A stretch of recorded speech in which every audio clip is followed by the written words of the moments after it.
Vince Coleman had his hat in his hand and 1 foot out the door. Through the window, a ship was burning in the harbor. Then a sailor ran past and shouted what was inside it, and Coleman turned around and sat back down at the key. It was 8:45 on the morning of December 6, 1917, and Coleman was a train dispatcher in a small wooden railway office beside the harbor in Halifax, Nova Scotia. The burning ship out on the water had been drifting toward shore for nearly 20 minutes, and a crowd was gathering to watch the flames. Coleman knew something the crowd did not. To understand why a man would sit back down, you have to understand where he was sitting. Halifax in 1917 was one of the busiest ports in the world. The First World War was grinding through its fourth winter, and the harbor was the great funnel through which soldiers' food and munitions crossed the Atlantic to Europe. Ships gathered here in convoys before making the dangerous run past German submarines. The city climbed the hills above the water, and at the bottom of those hills, packed close to the shore, was a working-class neighborhood called Richmond. Coleman worked for the Canadian government railways, controlling the movement of trains in and out of the north end of the city, and his office sat right at the water's edge, in the heart of Richmond, only a few hundred feet from the piers. That morning, 2 ships were moving through a narrow stretch of water called the Narrows, the tight channel that connects the outer harbor to the wide basin beyond. One was a Norwegian relief ship called the Emo, heading out to sea to collect supplies for occupied Belgium. The other was a French cargo ship called the Mont-Blanc coming in. The Mont-Blanc was riding low in the water because of what it carried, and its captain had been ordered not to fly any warning flag. The Germans must not know.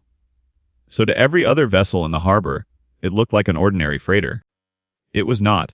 The Mont-Blanc was loaded almost to the point of physical impossibility with high explosives. In its holds and stacked on its deck were more than 900 tons of material TNT, picric acid, gun cotton, and barrels of a highly flammable fuel called benzol. It was, in effect, a floating bomb of a size the world had never seen detonate. And it was steering directly toward the ship coming the other way. The 2 vessels saw each other. Both tried to turn. But in the tight channel, with signals misread and neither captain willing to give way in time, they ran out of room. Just before 18:45, the Emo's prow cut into the side of the Mont-Blanc. The wound itself was not deep, but the collision knocked over barrels of benzol on the deck. Sparks caught the spilled fuel, and within seconds the French ship was burning. Her crew understood instantly what would happen next. They knew what was beneath the flames. They lowered their lifeboats, rowed frantically for the far shore, and screamed warnings that no one on land could understand because they were shouting in French. The abandoned ship, now a drifting fireball, floated slowly across the harbor and came to rest against a pier at the foot of Richmond. The pier closest to the rail yards, the schools, the houses, and the small office where Vince Coleman worked. And so the crowd came to watch. This is the part that is almost unbearable to know in advance. A burning ship in the harbor was a spectacle. Workers stepped out of the factories. Children on their way to school stopped. People stood at their windows for a better view. Nobody ran because nobody knew. The one warning that mattered had been shouted in a language the city did not speak, by men rowing the other way as fast as they could. Inside the railway office, Coleman and his boss, the chief clerk William Lovett, first heard only that a ship was on fire. That was reason enough to worry about the rail yard nearby, and the 2 men had actually started to leave. Then came the sailor. Accounts of that morning describe a crewman, most likely from the Mont-Blanc, running past the office and calling out the truth. The burning ship was a munitions carrier, and it was about to explode. Lovett phoned the message in and fled. Coleman ran too. But Coleman ran only a short distance before he stopped, because he had remembered something. A passenger train was coming. This is the fact that turns a disaster into a decision. Coleman was a dispatcher. Trains were his responsibility, and he knew the schedule in his bones. An overnight passenger train, number 10 from St. John, was inbound and due at the Richmond station within minutes, carrying roughly 300 people who had no idea they were rolling straight toward a bomb. Other trains were moving in the yards as well. If that train arrived, it would stop within sight of the pier, at almost the exact moment the Mont-Blanc Mont-Blanc's cargo caught its full charge. Coleman turned around and went back to the quay. Think about what going back actually meant. He had already been told in plain words that the ship was going to explode. He was not a man rushing into danger blind. He was a man who had been handed the truth, had begun to save himself, and then chose to walk back toward the thing everyone else was running from, to sit at a desk beside a window that faced the fire. The telegraph was the only tool he had. If he could reach the dispatchers up the line, they could hold every incoming train outside the city out of range. So he began to tap. The exact wording of his final message has been passed down in several slightly different forms, but its meaning is consistent and clear. He warned that a munitions ship was on fire in the harbor and was going to explode. He told them to hold up the incoming train. And then, by most accounts, he added a line that has outlived him by more than a century, a line to the effect that this would probably be his last message, and goodbye.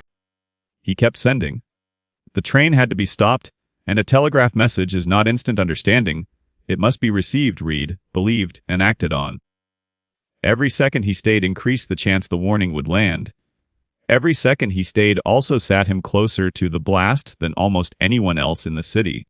At 9:04:35 in the morning, the Mont-Blanc detonated. It remains to this day one of the largest accidental explosions ever created by human beings, and before the atomic bomb it was very likely the single largest. The ship was vaporized. Fragments of its hull were thrown for miles. Part of its anchor shaft, weighing over half a ton, was later found more than 2 miles away. The blast flattened the entire north end of Halifax in an instant. It generated a pressure wave that snapped trees and knocked down buildings, a wall of superheated air, and then a tsunami in the harbor as the displaced water surged back and rose up over the shore, dragging people and wreckage with it. Around 2,000 people were killed. Approximately 9,000 more were injured. The Richmond neighborhood, Coleman's neighborhood, the streets right around his office, essentially ceased to exist. Homes were reduced to kindling and then set alight by overturned stoves. A particular horror emerged in the hours that followed. Countless people had been standing at their windows, watching the fire when the shockwave hit, and the blast drove glass inward with such force that hundreds were blinded. The disaster produced one of the largest single groups of eye injury survivors in history, and it permanently changed how doctors understood and treated such wounds. Vince Coleman did not survive. His office was destroyed and he was killed at his post, the key still within his reach. He was 45 years old. But the message got through. This is the payoff, and it is a true one. Down the line, the warning reached the railway system. Number 10, the inbound passenger train from St. John with its 300 passengers, was halted before it could roll into the devastation.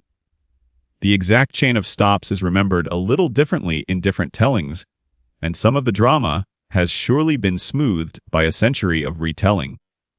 But the core fact holds and is documented because a dispatcher stayed at his quay and warned the line. Incoming trains were held back from the blast zone, and the people aboard them lived. Coleman spent the last minutes of his life buying survival for hundreds of strangers he would never see. There is a detail here that makes the choice sharper rather than softer.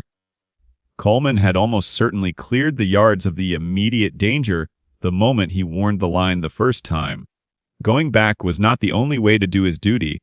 It was the thorough way, the way that made certain. He did not gamble that a half warning would be enough. He stayed until the job was actually finished. And the finishing is what killed him. It would be easy to turn this into a tidy lesson, and the temptation should be resisted, because the real thing is stranger and heavier than any moral. Coleman was not a soldier. He had not trained for a moment like this. He was a middle-aged railway employee who, on an ordinary Thursday morning, was given a few clear seconds in which the safe choice and the right choice pointed in exactly opposite directions, and who chose, deliberately, with full knowledge, to spend his life on people he could not even see. We tend to imagine that courage is a feeling, a surge of heroism in the blood. But the psychology of moments like this suggests something quieter and more troubling. Real courage under threat usually looks less like fearlessness and more like a person doing the ordinary parts of their job while every instinct screams at them to stop. Coleman did not do anything superhuman in those final minutes. He did the exact thing he did every day. He sent a message. The only difference was that this time, staying to send it cost him everything. The story did not stay local. In the days after the explosion, as the scale of the catastrophe became clear, the account of the dispatcher who telegraphed a warning and did not leave spread across Canada and beyond. His name was attached to it, Patrick Vincent Coleman, called Vince. Over the following century, he became one of the most enduring figures of the disaster, remembered in schools, in books, in a heritage film, on plaques and in place names. A city that lost 2,000 people held on, in particular, to the one who chose to stay. And there is a final turn worth sitting with. The warning Coleman sent did more than stop a single train. Halifax's telegraph and rail links were among the first channels to carry word of the disaster outward, and relief began moving toward the shattered city with remarkable speed. Within a day, a train loaded with doctors, nurses, and supplies was rolling in from Boston through a snowstorm to help. The same wires that Coleman used in his last minutes were part of the nervous system that summoned help back. A man sitting alone at a quay at the edge of the water, in the last 2 minutes of his life, was not as alone as he looked. His signal outlived him. The ship that killed him vanished so completely that pieces of it are still, occasionally found. But the message he tapped out as it drifted toward him arrived. And the strangest, simplest fact of the whole story is this: he could have made it out. He had already started to. He turned around because a train was coming, and he decided that the people on it were worth the walk back to the window.